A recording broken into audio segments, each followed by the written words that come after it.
Qu'est-ce que vous connaissez de l'Ouest canadien? Cowboys. La montagne, ouais. Là.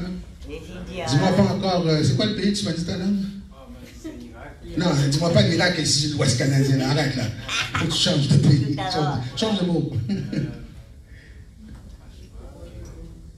Quand ils l'ont dit Ouest canadien. L'Alberta, Manitoba, Colombie. Winnipeg, ouais. Arizona. Cuba. Hein? Cuba. Wow. Ouest canadien. Arizona. Arizona, oui, c'est l'Ouest, mais pas Canada, c'est les États-Unis. Gazoduc. Oui, c'est vrai. Gazoduc, oui, ouais, c'est le gros sujet de ce temps-ci. Washington. Washington. Mais est-ce qu'on pense qu'il y a des Noirs dans le temps des cowboys? Non, Non, pas hein? bébé. Non, pas vraiment. Eh bien, ce monsieur-là ici s'appelle John Ware. Wow. Et ça, c'est un timbre de Post Canada commémoratif. Oui, j'attends. Non, le film sent bien. Je connais la personne qui fait le film. Et je vais en parler présentement. Sous John Ware. Oui, ce monsieur-là là, qui est dans le coin, là, on va le voir plus tout à l'heure. Donc, John Ware est né en 1845, esclave de la Caroline du Sud, guerre civile en 65 pour le Texas, transporte du bétail Tout au nord. du sud au nord, du Montana jusqu'à Calgary. Okay? Donc, lui, il faisait ça souvent, puis à un moment donné, il a décidé de déménager à Calgary. Okay?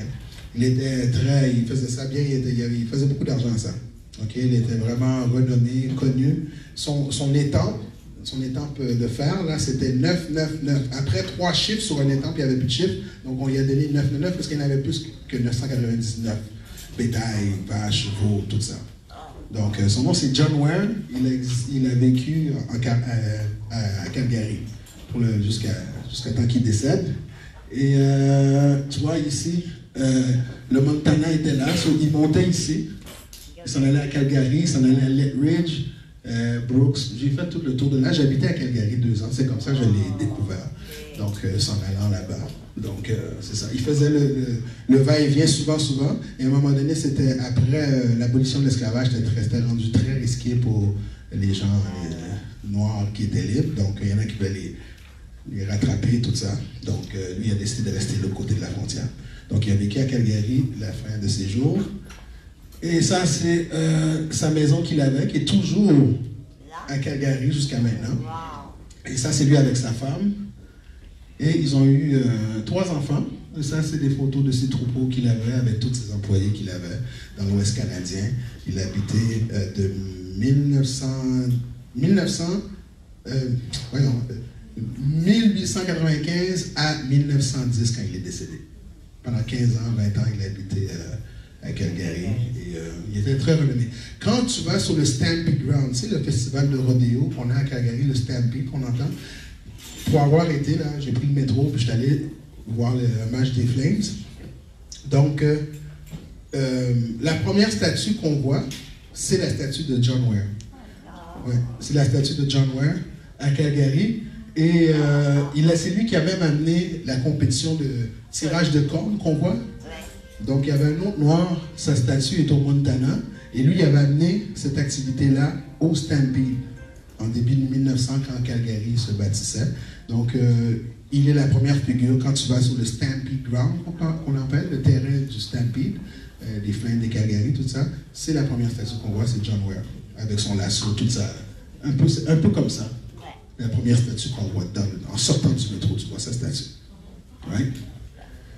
Et ça, c'est sa tombe. Et ça, c'est une plaque commémorative sur le terrain qu'il avait, avec un autre sur un autre terrain. Et la dame qui est là, ici, elle s'appelle Cheryl Fogo. Et ce monsieur-là, c'est lui qui personnifie John Ware dans la pièce de théâtre que cet écrivain-là a fait. Donc, il y a environ 6 ans maintenant, 5-6 ans. Elle a mis ça sur pied, puis elle l'a présenté à Edmonton, Calgary. Et j'essaie d'insérer ça ici à quelqu'un, un producteur, pour qu'elle présente la pièce ici dans l'Est canadien. Pour qu'on puisse découvrir John Ware, parce que c'était une figure importante. Et beaucoup de monde ne savait pas de John Ware là-bas, imagine. Donc, cette dame-là a à cœur, parce que, comme je vous présente tout à l'heure un peu plus en détail, vous allez voir pourquoi elle prend ça à cœur, Cheryl. Okay? Donc, ici, c'est l'école secondaire John Ware, dans le quartier de Marlborough. C'est comme, je dirais, Marlborough, c'est comme Montréal-Nord. Si tu regardes sur la map si on compare les deux maps, Montréal et Calgary, c'est les mêmes démographiques. Okay. Même chose. UB par là, tout ce qui est historique, on va dire, chez la Maisonneuve par là, multiculturel, c'est ici. Et cette école-là est comme dans un arrondissement comme Saint-Léonard, Montréal-Nord. Donc, c'est l'école secondaire John Ware. Et là, ici, on a même le campus universitaire John Ware. Ça, c'est des jeunes qui vont à l'école, puis ils ont des compétitions chaque année d'entrepreneurship à l'école primaire John Ware, inspiré par John Ware lui aussi. Donc, à chaque année, ils font ça. Et ça, c'est le campus universitaire de la Polytechnique de Calgary, qui porte le nom de John Ware aussi. C'est la faculté de tourisme et restauration, hôtellerie, il dit, hôtellerie. Et ça, c'est un des chefs qui travaille là. Et ici, il y a même une montagne qui porte son nom. À Calgary. Oui, elle est là. Mont Ware Road, ça c'est le sentier. Ça, c'est la vallée Ware, John Ware. Est-ce qu'il y en a parmi vous qui avaient entendu parler de John Ware? Il y a du monde qui connaît John Ware? J'ai entendu parler, mais Pas trop. Pas tant que ça. Ouais. Oui, monsieur? l'argent. Je ne connais pas grand-chose, mais quand j'étais petit, Un peu plus fort.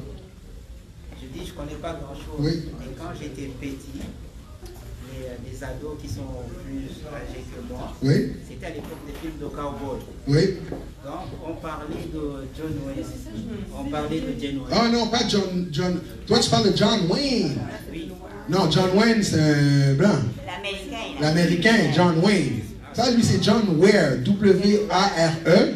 Celui dont tu parles, c'est John Wayne, W-A-Y-N-E. Yeah. Je crois qu'il faut faire allumer ou prendre votre micro. Ah, ok, parfait, ça va. Alors, c'est Ware, pas John Wayne. Ok, il ne faut pas porter la confusion. Oui, monsieur? Dans les comics, John Wayne. Oui. Oui, c'est ça. C'est encore le Wayne, pas le Ware. Ok? C'est assez Ware. Mais encore une fois, vous me faites penser à quelque chose. C'est comme tout à l'heure le fameux mot zombie puis zombie. Ah oui. Peut-être qu'ils ont voulu un John Wayne et pas un John Ware. 1 plus 1 égale 2. Mais on continue. Ça serait à passer sur Google. Ça. Ouais, Google. So, c'est John Ware, W-A-R-E, et pas John Wayne, ok? Marquez Calgary John Ware, vous allez trouver des vidéos, il y a la pièce de théâtre, comme je vous dis, toute l'historique de ce monsieur-là. Merveilleux. Et là, ici, encore une fois, comme je dis, la pièce de théâtre qui avait eu lieu pendant que j'étais à Calgary, à Fort Calgary, c'est une pièce de théâtre faite par Crystal Fogo, comme je vous ai dit tout à l'heure, qui est une écrivaine. Et la voici, Cheryl Fogo, Afro-Canadienne de Calgary, fierté noire de l'Ouest canadien, écrivaine, auteure, productrice et scénariste. Elle a fait beaucoup de choses remarquables. Elle est la 4e génération d'Albertains noirs. 4e génération. Son arrière-grand-mère et grand-père ont quitté les États-Unis en tant qu'esclaves pour venir au Canada. Et malgré tout, ils ont eu le parcours difficile. Même en Alberta, ici au Canada, il y avait des lois qui voulaient être implémentées pour arrêter l'immigration de Noirs. En 1912, il y avait une ville qui s'appelle Amber Valley, A-M-B-E-R Valley. Ça aussi, vous pouvez le marquer, vous pouvez venir me demander après, je l'écrirai pour vous. Amber Valley était une ville, comme on va dire, Charlemagne. La ville de Charlemagne, là, pas loin, le Garda. Il y avait 3000 Noirs en 2 ans qui sont venus là. Ils ont quitté les États-Unis pour s'établir en Alberta en 1910. Une ville complète, leur propre bureau de poste. Le premier bureau de poste dont le propriétaire était noir, c'est à Amber Valley, Alberta. Il y avait 5 villes différentes en Alberta et Manitoba, complètement noires. Et en 1912, qu'est-ce qui est arrivé avec Churchill et le gouvernement provincial, tous les nationalistes, suprémistes blancs, whatever, comme vous voulez les appeler, ils complotaient, ils avaient même, je ne l'ai pas mis dans ma présentation, mais il y avait des lettres qui mettaient, ils affichaient des tracts partout qui collaient. Les Noirs ne devraient pas venir ici des États-Unis, il fait trop froid, restez là-bas. Je vous dis, j'ai vu ça sur Google, puis dans les documentaires de Radio-Canada, CBC anglais, il le montre, les affiches, là, que des sénateurs et tout marquaient avec des citoyens de différentes villes de l'Alberta et du Manitoba. Ne venez pas ici, il fait froid. Non, vous êtes 3000, là, c'est assez, là, wow. Faut gérer, là, il y a 3000 à chaque 100 ans, les autres, faut qu'on vous fouette, mais là, vous êtes libre, on peut pas vous voir, ces gens. So, ça a été un grand débat, puis jusqu'à maintenant, il y a encore du monde... ils se sont un peu répartis. Il y en a qui habitent à Vancouver, il y en a qui habitent à Edmonton, tout ça. J'en ai rencontré des Calgariens noirs, là, des Albertains noirs là, de 4e génération, 5e génération. Les Canadiens, ils sont fiers de dire qu'ils sont Canadiens. Ils utilisent Afro-Canadien par défaut de faire comprendre aux gens. C'est le message qu'ils veulent répondre.